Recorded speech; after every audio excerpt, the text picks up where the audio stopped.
አረ ሄርሜላና አብርሽ ግን ተው፣ ሰከን በሉ። በጣም ነው ያፈላችሁት። እኔ ይሄ ፍላታችሁ የበረደ ቀን የዛኔ ነው ማየት። እናንተ ሄርሜላ ተብዬ አሁን በሜሪ ቤት ሩታን ስትናገራት ነበረ።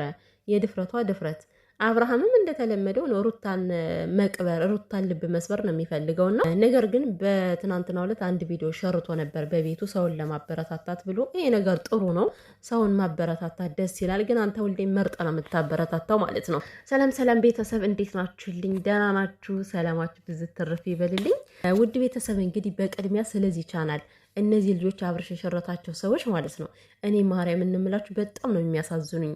ምክንያቱም ዩቲዩብ ምን ያክል ትዕግስት እንደሚፈልግ በራሳችን ስለምናየው፣ ሲቀጥል በኢትዮጵያ ኑሮ ብዙ ነገሮች ኢንተርኔት አለ፣ ብዙ ነገሮችን ተጠቅመው ቪዲዮቸው አይታይም። ይሰራሉ፣ ይለፋሉ፣ እይታችሁ ግን ያን ያክል ነውና ስለዚህ እናበረታታቸው። ከኛ የሚጠበቀው ላይክ ሰብስክራይብ ነው ውዶችዬና ምንም የምናወጣው ነገር የለም። እንኳን አይደለም ማደግ የሚፈልግ ሰው አብርሃም ስንት ውሸት እየዋሸ እንኳን ይኸው ከዚህ ላይ ያደርሰነዋል አይደል? እና እነዚህ ልጆች ማምጣቱ ደስ ብሎኛል። ታዋቂም ስለሆነ በሱ ገብተው ሰብስክራይብ ላይክ ያደርጓቸዋል። ከዛ ውጭ ግን አብርሃም መተ ከዚህ ጋር ሰውን ስትለምን ደግሞ መጀመሪያ ክብር ይቀድማል። ለሰው ልጅ ከምንም ነገር በላይ ክብር አስፈላጊ ነው። ገባ አይደለ? አንተ አሁን ላይ እንኳን አይደለም ሁሉ ነገር ሰላምታ ሳይቀር በጣም ነው የተቀየረው። ከኦዲየንስ ላይ ሰላም ብሎ በአንዴ ቁርጥ የመሰልቸት ሰላም ነው ሰላም የሚለው ማለት ነው። ተሰላችቷል። ሰውን በጣም ነው የጠላው አብርሃምና ግን ደግሞ አንተ የጠላኸው ህዝብ ነው እንደዚህ ደልቀቅ ብለህ እንድትኖር እያደረገ ያለ ዩቲዩብን በማየት አንተን በማበረታታትና በመጀመሪያ ለሰው ልጅ ክብር ይቀድማል። አንተ ሰውን ንቀ የትም አትደርስ። ሲቀጥል አንተ ማለት የትዳር አማካሪ ልትሆን የማትችል ሰውነ። አብርሃም ማለት የቤት ቃጋ የውጭ አልጋ ነው ስላችሁ እንዴት ነው? ውጭ ላይ በጣም ባህሪው አሪፍ ነው፣ በጣም ተለሳላሽ ነው፣ ምናምን ነገር ተቀለስላሽ ነው። ውጭ ላይ ደግሞ ቃጋ ነው። ቃጋ እሾህ አለው፣ በጣም ይዋጋል አይደል? እንደዛ ነው። ለሩታና ለልጁ ያልሆነ ሰው ሰው ልለው አልችልም። ተዋት ሩታን እስኪ ፈትቷታል እንበልና ማለት ነው። ለልጁ ያልሆነ ሰው ይሄ ሰው ነው? ሰላም መጀመሪያ ከቤት ይጀምራል። ስለ ትዳር እንኳን ማብራራት ከፈለክ ለትዳር ዋጋ የከፈልከው ነገር የለም። ለትዳሩ ዋጋ የከፈለ ሰው ተሰቃይቶ ትዳሩን ያቆመ ሰው ነው ስለ ትዳር ሊጠየቅ የሚችለው ማለት ነው። እናንተ ጠያቂዎች ራሱ የሆነ ነገርን አታበላሹ። አብርሃምን ስለ ትዳር አንዳችሁ ብላችሁ አትጠይቁ። እሱን በነገራችሁ መሰረት ከገባችሁበት እናንተም ህይወታችሁን የሚመሰቃቀለው እሱ እንደሆነ ትዳሩን አልኖረውም እኮ ተጋቡ፣ በአንድ ወራቸውን የተበታተኑት። የትኛውን ትዳር አውቆ ነው ሲጠየቅ ስለ ትዳሩ? እኔ በልጅነቴ ነው የገባውኝ ይላል። በልጅነቱ ስንት ነገር እንዳላደረገ ልዑልን የሚያክል ልጅ አድርሶ እኔ ስላልገባኝ ነው በልጅነቴ ነው ትዳርን የጀመርኩት። መቼ ትዳርን ልትይዘው ነው? ነጭ ፀጉር ስታበቅል አንተ አስተሳሰብና ጭንቅላት ቢኖር ማለት ነው ይሄን የመሰለ ትዳርን አትበትንም ነበረ። የእውነቴን ነው የምላችሁ። እኔ በጣም ነው ያዘንኩት። በበዓል እንኳን ከልዑሌ ጋር የሀበሻ ቀሚስ ለብሶ ያልተነሳ ሰው ነው። ሲቀጥል ደግሞ ማለት ነው አንተ ሰው እየመረጥክ ሰውን አታበረታታ።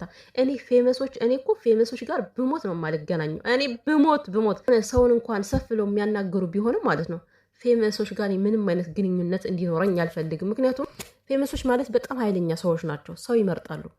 ሲቀጥል ስደውሉላቸው አያነሱም። ከምሬ ነው። ኢትዮጵያ ገብተው እንኳን ሲደውልላቸው የማያነሱ ሰዎች ናቸው። እና አብርሃም ይሄ ሁሉ ህዝብ በስደት ያለ ሰው ነው አይደል? ያንተን ቻናል እዚህ ጋር ያደረሰ። እስኪ አንተ የምርም ትክክለኛ ሰው ከሆንክ አንዲት የመዳም ቅመም ትምጣና ቻናል ከፍተህላት የመዳም ቅመም ናት ብለህ እስኪ ቻናሏን አስተዋውቅላት። እስኪ እስኪ መልካምነት ከዚህ ላይ ነው የሚታየውና ግን አታደርገውም። አንተ ካፍ ላይ ነው የምታሽቃብጠው። ስንት በአብርሃምና በሩታ ዩቲዩብ የከፈቱ ሰዎች አሉ፣ የምር መበረታታት የሚያስፈልጋቸው እንደዚህ ሽንጣቸውን ገትረው ስለነሱ የሚከራከሩ አንገታቸውን ሁላ መስጠት የሚችሉ በጣም ብዙ ዩቲዩበሮች አሉ። ለእነሱ እንኳን አንድ ነገር አድርጋ አታውቅም አንተ እና በዚህን ያክል ንቀ። ሌላኛው ደግሞ ሄርሜላ ነች። እንግዲህ ያው ሄርሜላ ከአብርሽ ህይወት ልትወጣ ትንሽ እየቀራት ነው። ምክንያቱም በራሷ ጊዜ ተናገረች። ሩታ እርጉዝ ከሆነች እኔ ከአብርሽ ህይወት እወጣለሁ ብላለች እና እድሜ ለቲክቶክ ቆራርጠው ዘርተውላታል ማለት ነው። ያ ነገር ሴፍ ሆኗል። በቃ መቼም አይረሳም። በኋላ እንዳትደረደር ሄርሜላ እና ሜሪና ዳኒ ሂደው ልኳን ነው የነገሯት። በትናንትናው ዕለት ጭልል ነው ያደረጓትና እሳይ ደግ አደረግሽ፣ እንኳንም አጨለሉሽ። መጨለልም ይገባሻል እኮ ስለመረጥሽ ነው። ባይዘዊ ይሄን መንገድ አንቺ መርጠሽ ስለገባሽበት ወደሽ ከተደፋሽ ቢረግጦሽ አይክፋሽ ነው የሄርሜላ ህይወት ማለት ነው። እና ሄርሚዬ ምንድነው አሁን አንቺ ያልተረዳሽው ፍቅር አእምሮሽን፣ ጭንቅላትሽን፣ አይንሽን ሁሉ አውሮሽ ስለሆነ ምንም አታስተውይም። አብርሃም እዚህ ጋር የሚያብለጨልጩ ነገሮችን ስላደረገልሽ ብቻ ነው አሁን እያሽቃበጥሽ ያለሽው ማለት ግን በኋላ ላይ ህይወትሽ ሲመሰቃቀል ወይኔ ተብዬ ነበር እኮ ያለሽ ቁጭ ብለሽ ከንፈርሽን ትመጫለሽ። እና ሄደው ሲጠይቋት ምንድን ያለችው አብርሃም እኮ ባለትዳር አይደለም ሚስቱን እኮ ፈትቷታል፣ ምንድን ነው የምትሉት አለች ማለት ነው። ዝም በይ እንደዚህ ብለሽ የመናገር ሞራል የለሽም ገባሽ? ይሄ ትዳር የተፈታው በማን ምክንያት እንደሆነ በደንብ አድርገሽ ታውቂያለሽ። አንቺ አሁን ለግመሽ እንደምለው ሁሌ ራስ ወዳድ ሆነሽ የራስሽን ፍቅር አስበልጠሽ እንጂ አንቺ ትዳራቸውን እንዳፋታሽ አእምሮሽም ልብሽም በደንብ አድርጎ ያውቀዋል። የምሬን ነው። አሁን እኮ በየቀኑ ቤተክርስቲያን እየሄድሽ ምንድን ነው የምትይው? ፈጣሪ ይቅር በለኝ የሰው ትዳር አፋትቻለሁ እያልሽ ነው የምትጸልይው እኮ። እርግጠኛ ነኝ ይህን ነገር ትጠቀሚዋለሽ። ለምን? ልቦና ስለሚያውቀው ያደረግሽውን እና አብርሃምን ከተፋታ ወዲህ ያገኘሽው አትምሰይ። ሲጀመር ባለትዳር 80 ሳይቀድ ያገኘሽው ወንድ ቤተሰቦችሽ እኔ የሄርሜላ እናት አባት አሉ ግን የምሬ ነው ቤተሰብ ይሄን ነገር አይደግፍም። በፍጹም ነው የማይደግፉት። አጥብቆ የሚቃወሙት ነገር ነው ይሄ። ቤተሰብ እናትና አባት ቁጭ ብሎ አንድ ሴት ልጃቸው ባለትዳርን ወንድ አግብታ ለእሷ አገባች ሲባል ለነሱ በቁም ሞት ነው፣ በቁም ውርደት ነው። ስለዚህ አንቺ ቤተሰቦችን በቁም ገለሻቸዋል ሲጀመርም ማለት ነው። ደግሞ ድፍረትሽ እኮ በዚህ አንድ በት ስታወሪ አታፍሬም እንደ አንቺ። እኔ እኮ ችግሬ ምንድን ነው አብርሃም ከተፋታ ወዲህ መታ ቢሆን እኮ በቃ ኖርማል ነው፣ ማርያምን ኖርማል ነው። ግን ያችን ነገር እኔ ነክሼ አለቃትም መቼም ቢሆን ማለት ነው። አብርሃም 80 እያለ የመጣች ሴት እንደሆነች መቼም ነው ልረሳው የማልችለው። እና አብርሃም እንግዲህ ይሄ ለትዳሩና ለልጁ ክብር የሌለው ሰው መጥቶ አንዳንድ ነገር በሚልሽ መስመር እየሳትሽ ስለሆነ ሄርሜላ ተጠንቀቂ፣ ፕሊስ ተጠንቀቂ። እሱ በሚናገረው መሰረት እየተመራሽ ሩታን የምትናገርበት ምንም አይነት ምክንያት የለሽም።